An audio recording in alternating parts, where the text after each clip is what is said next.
Hey, so I'm going to talk through a few little hacks, little changes you can make.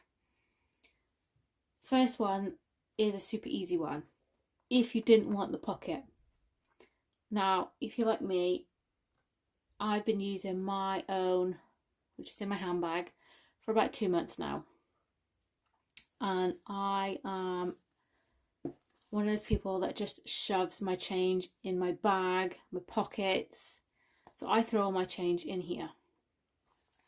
I use this pocket for things that I don't want to spend, like trolley tokens, things like that I don't want to spend. I put in my zipper pocket.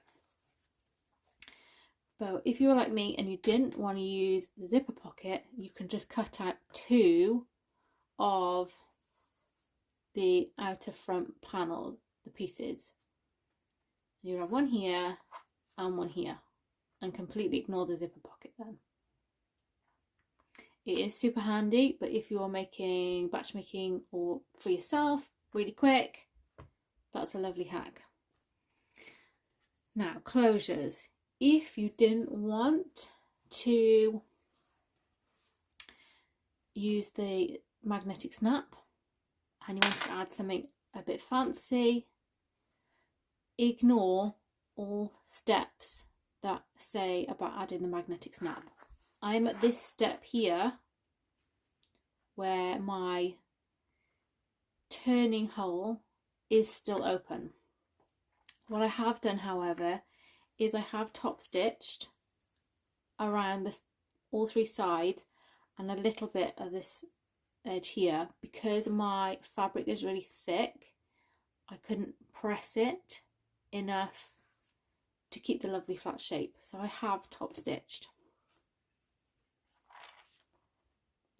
And then what this does is allows me to mock shape the wallet for the next measurements.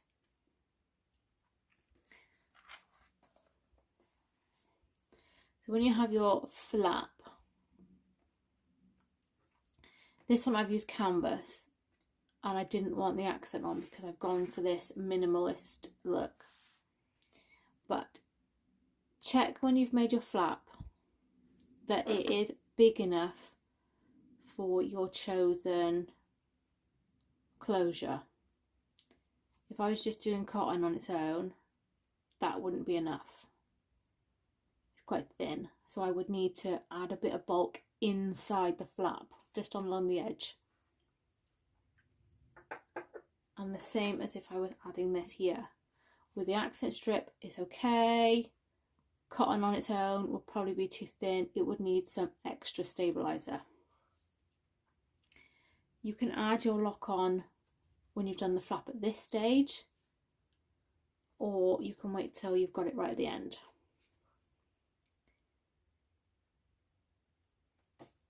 This one is super easy because you would add this lock here into your flap, cut the hole, add this bit of the lock. I believe M-Line Bags does have videos for adding most of their closures. But once that closure is in, you would mock close your bag. It doesn't have to be perfect, we're just getting a rough feel of the size. So that would be in there.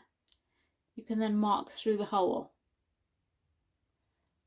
That mark on your wallet body is the placement for the lock part that goes in the body. All you have to do is just make sure it's centered. Easy peasy. I'm actually, right now, I'm going to add this one.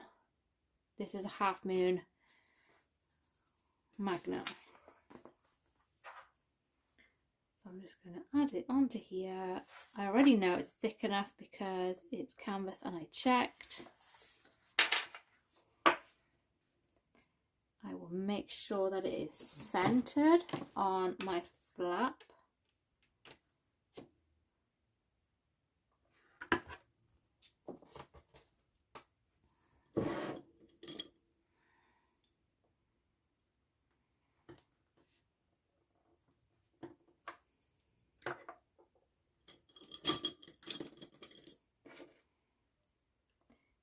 going to screw this in place. If you wanted to add a little bit of glue, I've got the wrong screwdriver.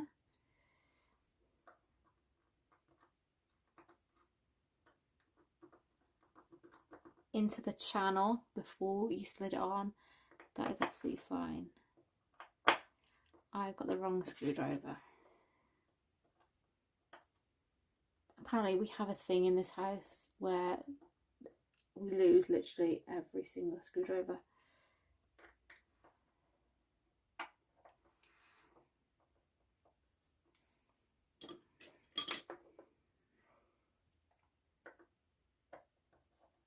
Yeah, that's better.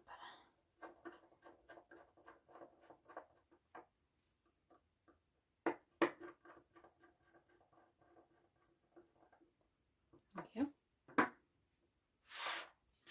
Then I'm going to do as I did. I'm going to mock close it.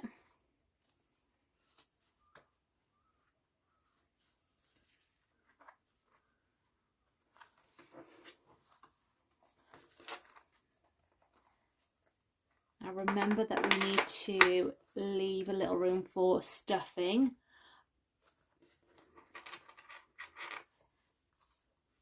So with a magnetic snap like this, you kind of just have to have a peek and see where the centre touches the bag. I draw that on there, or the wallet I should say. You can see, I can see that is wonky off centre.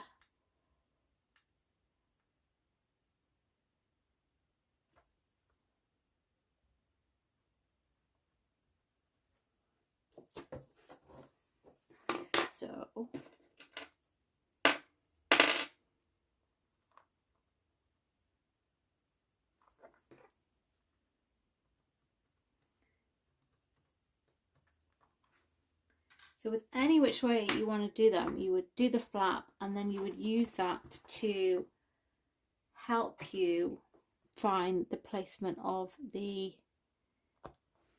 part that goes into the body. Now you can't really use the guide holes for the magnetic snaps because you can tell that this already is a lot lower.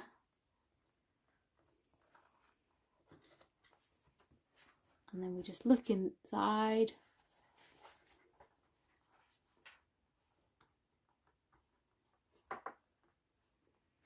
And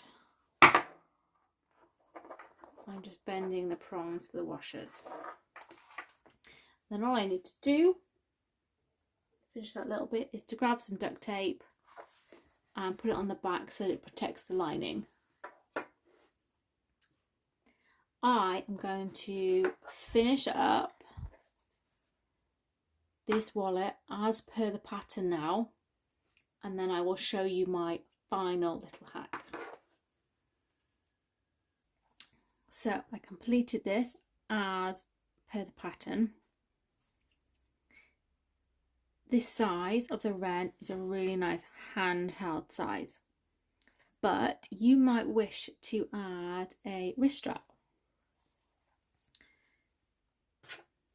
These, I cannot recommend them enough. They're amazing for adding on to pouches, wallets. If you think after, oh my gosh, I wish I added a wrist strap. I think these are called D-ring connectors, but either way I will link them below. I'm having a screwdriver trouble today. Hang on. There we go. So it comes with 2 screws, and all you do is you would slide that on. I'm not going to go for this side, I think. Slide it on. Like that. You would poke your holes using your awl. And then screw these back in. Easy does it. And then clip on your wrist strap. I do have a video for that. I will also pop it in the playlist if you want it. but that is a super easy way. You could also rivet, use rivets, but I love the look of these. They're so simple and easy. Obviously you would choose the one that matches, but there we go. I've still got my tape on. There we go. I don't want to lose those.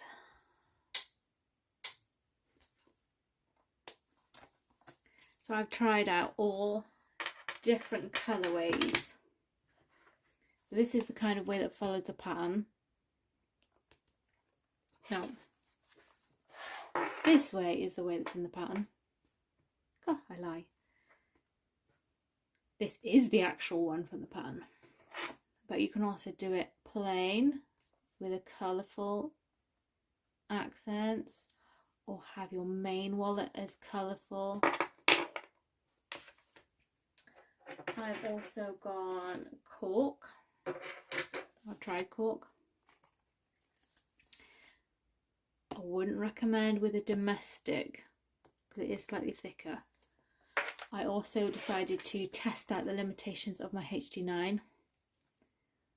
Really wouldn't recommend going full suede on the bottom unless you have an industrial that can do the thick layers.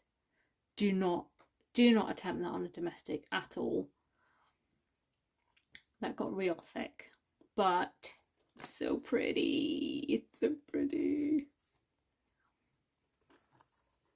So there you have it. All different ways